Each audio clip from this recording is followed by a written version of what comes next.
गज और ग्रह की कथा। क्षीर सागर में एक त्रिकूट नामक एक प्रसिद्ध एवं श्रेष्ठ पर्वत था। उसकी ऊंचाई आसमान छूती थी। उसकी लंबाई चौड़ाई भी चारों ओर काफ़ी विस्तृत थी। उसके 3 शिखर थे। पहला सोने का, दूसरा चांदी का और तीसरा लोहे का था। इनकी चमक से समुद्र, आकाश और दिशाएं जगमगाती रहती थी। इनके अलावा उसकी और कई छोटी चोटियां भी थीं, जो रत्नों और कीमती धातुओं से बनी हुई थी। सब ओर से समुद्र की लहरें आकर इस पर्वत के निचले भाग से टकराती, जिससे प्रतीत होता कि समुद्र इनके पांव पखार रहा था। पर्वत की तलहटी में तरह तरह के जंगली जानवर बसेरा बनाए हुए थे। इसके ऊपर बहुत सी नदियां और सरोवर भी थे। इस पर्वतराज त्रिकूट की तराई में एक तपस्वी महात्मा रहते थे, जिनका नाम वरुण था। महात्मा वरुण ने एक अत्यंत सुंदर उद्यान में अपनी कुटिया बनाई थी। इस उद्यान का नाम ऋतुमान था। इसमें सब और अत्यंत ही दिव्य वृक्ष शोभा पा रहे थे, जो सदा फलों फूलों से लदे रहते थे। इस उद्यान में एक बड़ा सरोवर भी था, जिसमें सुनहरे कमल भी खिले रहते थे तथा विविध जाति के कुमुद, उत्पल, शतदल कमल अपनी अनूठी छटा बिखराते रहते थे। हंस, चक्रवाक और सारस आदि पक्षी झुंड के झुंड भरे हुए थे। मछली और कछुओं के खिलवाड़ से कमल के फूल जो हिलते थे, उससे उसका पराग झड़कर सरोवर जल को अत्यंत सुगंधित कर देता था। कदम्ब, नरकुल, बेन आदि वृक्षों से यह घिरा रहता था। कुंद, कुर्बक, अशोक, सीरस, वन मल्लिका, सोन जूही, नाग, हर सिंहार, मल्लिका, शतपत्र, माधवी और मोगरा आदि सुंदर सुंदर पुष्प वृक्षों से प्रत्येक ऋतु में यह महात्मा वरुण का सरोवर शोभायमान रहता था। क्षीर सागर से त्रिकूट पर्वत पर सब कुछ ठीक ठाक चल रहा था। एक बार एक दर्दनाक घटना घट गई। इस पर्वत के घोर जंगल में एक विशाल मतवाला हाथी रहता था। वह कई शक्तिशाली हाथियों का सरदार था। उसके पीछे बड़े बड़े हाथियों के झुंड चलते थे। इस गजराज से, उसके महान बल के कारण, बड़े से बड़े हिंसक जानवर भी डरते थे। किंतु एक बात यह भी थी कि उसकी कृपा से लंगूर, भैंसे, भेड़िए, हिरन, रीछ, वनैले, कुत्ते, खरगोश आदि छोटे जीव निर्भय होकर घूमा करते थे, क्योंकि उसके रहते कोई भी हिंसक जानवर उस पर आक्रमण करने का साहस नहीं कर सकता था। गजराज मदमस्त होकर घूमता रहता था। उसके सिर के पास से टपकते मद का पान करने के लिए भंवरे उसके साथ गूंजते जाते थे। एक दिन बड़े जोर की धूप थी। वह प्यास से व्याकुल हो गया। अपने झुंड के साथ वह उसी सरोवर में उतर पड़ा, जो त्रिकूट की तराई में स्थित था। जल उस समय अत्यंत शीतल एवं अमृत के समान मधुर था। पहले तो उस गजराज ने अपनी सूंड से उठाकर जल भर कर इस अमृत सदृश जल का पान किया।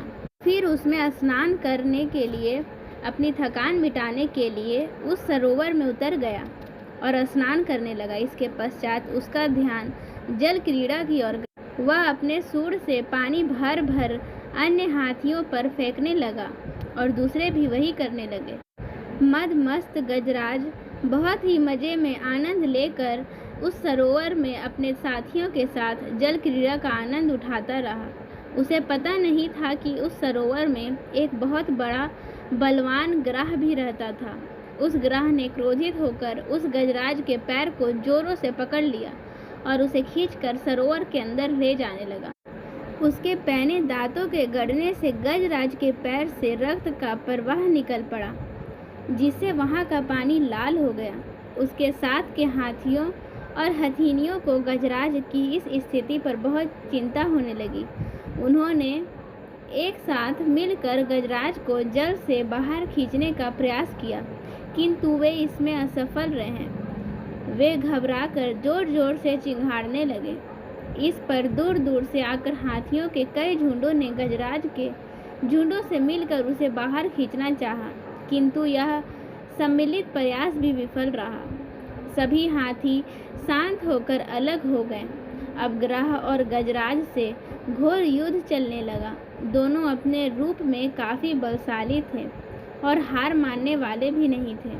कभी गजराज ग्रह को खींचकर पानी से बाहर लाता तो कभी ग्रह गजराज को खींचकर पानी के अंदर ले जाता, किंतु गजराज का पैर किसी तरह ग्रह के मुंह से नहीं छूट रहा था, बल्कि उसके दांत गजराज के पैर में और गड़ते ही जा रहे थे और सरोवर का पानी जैसे पूरी तरह लाल हो गया था।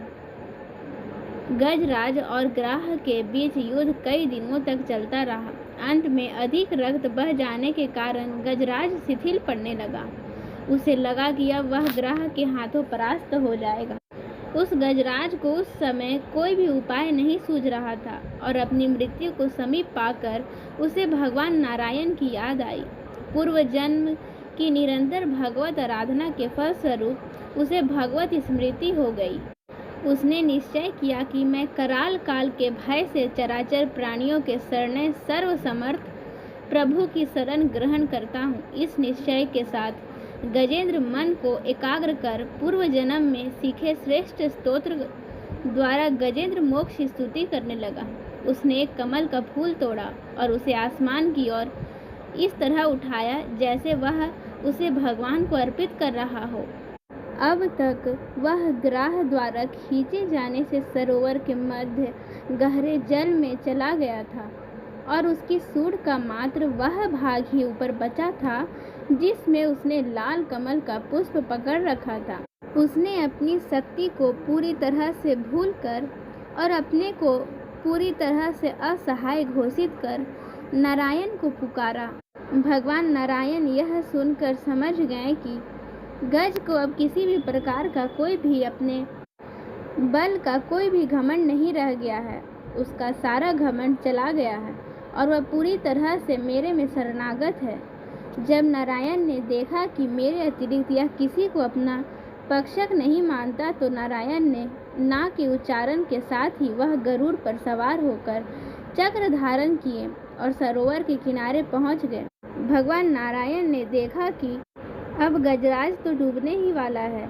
वह शीघ्रता से उसे बचाने के लिए गरुड़ से कूद पड़े। इस समय तक बहुत से देवी देवता भी भगवान के आगमन को समझकर वहां उपस्थित हो गए थे। सभी के देखते ही देखते भगवान ने गजराज और गजेंद्र को एक क्षण में सरोवर से खींचकर बाहर निकाला। देवताओं ने आश्चर्य से देखा। भगवान नारायण ने अपने सुदर्शन से इस तरह ग्रह का मुंह फाड़ दिया कि गजराज के पैर को कोई क्षति नहीं पहुंची। ग्रह देखते देखते तड़प कर मर गया और गजराज भगवान की कृपा दृष्टि से पहले की तरह स्वस्थ हो गया। ब्रह्मादि देवगण श्री हरि की प्रशंसा करते हुए उनके ऊपर स्वर्गिक सुमनों की वृष्टि करने लगे। सिद्ध और ऋषि महर्षि पर ब्रह्म भगवान विष्णु का गुणगान करने लगे। ग्रह दिव्य शरीरधारी हो गया। उसने भगवान विष्णु के चरणों में सिर रखकर प्रणाम किया और भगवान विष्णु के गुणों की प्रशंसा करने लगा। भगवान विष्णु के मंगल में वरद हस्त के स्पर्श से पाप मुक्त होकर अभिशप्त गंधर्व ने प्रभु की परिक्रमा की और उनके त्रैलोक के वंदित चरण कमलों में प्रणाम कर अपने लोक चला गया। भगवान विष्णु ने गजेंद्र का उद्धार कर उसे अपना पार्षद बना लिया। गंधर्व सिद्ध और देवगण उनकी लीला का गान करने लगे। गजेंद्र की स्तुति से प्रसन्न होकर भगवान विष्णु ने सबके समक्ष कहा, प्यारे गजेंद्र, जो लोग ब्रह्म मुहूर्त में उठकर तुम्हारी इस स्तुति से मेरा स्तवन करेंगे उन्हें मैं मृत्यु के समय निर्मल बुद्धि का दान करूंगा। यह कहकर भगवान विष्णु ने पार्षद रूप में गजेंद्र को साथ लिया और गरुड़ारूढ़ होकर अपने दिव्य धाम को चले गए। गज और ग्रह दोनों के पूर्व जन्मों की कहानी इस प्रकार है। कपिल मुनि महर्षि कर्दम के पुत्र थे। कर्दम ऋषि की पत्नी का नाम देवहूति था। उन्हीं के गर्भ से कपिल मुनि जन्मे थे। देवहूति और कर्दम जी के कपिल मुनि के अलावा और भी संतानें थीं। कपिल मुनि से और भी 2 बड़े भाई थे जो कि वेदज्ञ थे।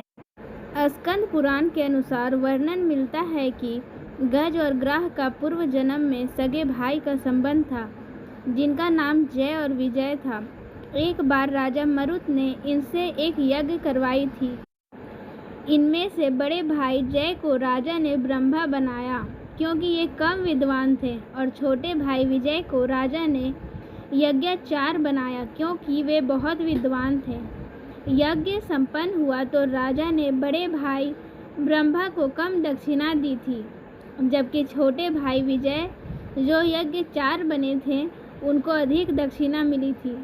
इससे कुपित होकर बड़े भाई जय ने अपने छोटे भाई से कहा कि तू ग्राह में मिली दक्षिणा को बांटता नहीं है, इसलिए तू अगले जन्म में ग्राह बनेगा।